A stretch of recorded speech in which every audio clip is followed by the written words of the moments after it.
साध संगत जी, बड़े प्यार और सत्कार से कहना जी, धन्य निरंकार जी। साध संगत जी, पवित्र संपूर्ण अवतार वाणी के अमोलक शब्द हैं। बाबा जी ने बड़े सुंदर भाव से कहे हैं कि साध की संगत कर ले, साध की संगत कर ले हे नर, मुख पर तेरे चमके नूर।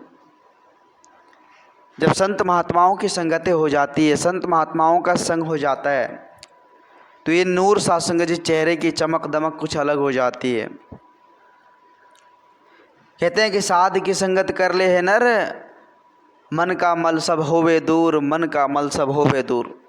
जो मन में साध संगत जी वो मैपन अहंगपन रूपी वो कचरा बैठा हुआ वो सारे खत्म हो जाते हैं जब संत महात्माओं का संग हो जाता है। जब संत का संग हो जाए तो हरि का मिलन हो जाता है साध संगत जी। जब साधु की संगति हो जाए तो मन की भटकने दूर हो जाती है साध संगत जी, मन में मस्ती आ जाती है। संत के संग से इस परमेश्वर की पहचान हो पाएगी, इस प्रभु के रंग में हम रंग पाएंगे साध संगत जी। जो भेद बताने वाले हैं, जो प्रकट करने वाले हैं, उसका तो हम संग कर ले। साध संगत जी देखे होंगे धरती के अंदर बहुत पानी है, भंडार है पानी का, लेकिन वो पानी हमें तभी मिलता है साध संगत जी जब हम नल का सहारा लेते हैं, कुएं का सहारा लेते हैं। उसके द्वारा, नल के द्वारा, कुएं के द्वारा वो जल प्रकट होता है, फिर हमारी प्यास बुझती है साध संगत जी। ठीक इसी प्रकार देखे होंगे साध संगत जी, लकड़ी है, उस लकड़ी के अंदर कितना ताप है, वो अग्नि विराजमान है, हमने नहीं देखा है। जब तक वो प्रकट नहीं होता, जब तक वो जलता नहीं, तब तक साध संगत जी वो उस पर खाना भी नहीं बनता। साध संगत जी दीपक है, अंधेरे घर में हम रख दे क्या बात बनेगी। जब तक वो जलेगा नहीं तब तक वो अंधकार को मिटा नहीं सकता साध संगत जी। ठीक इसी प्रकार से साध संगत जी, जब तक संत का संग नहीं होगा, जब तक संत महात्माओं के अमोलक वचन विचार को हम नहीं अपनाएंगे, तो इस राम का भी दीदार नहीं हो पाएगा साध संगत जी।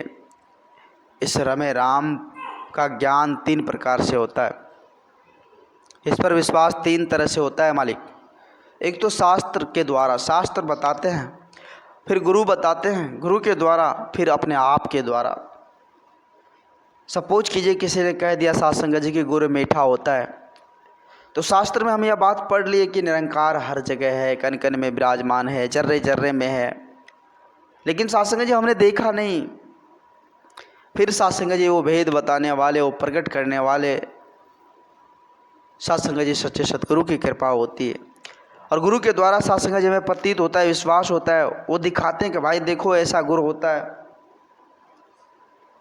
साध संगत जी। इसके बाद फिर अपने आप पर विश्वास जब हो जाए, जब उसे हम चख लेते हैं कि वाकई में गुरु मीठा है, फिर साध संगत जी जब आनंद के सागर में डुबकी लगा लेते, तो फिर इस निरंकार को देखकर, कण कण में विराजमान इस परम पिता परमात्मा को जानकर, पहचान कर साध संगत जी हम भी राममय हो जाते हैं।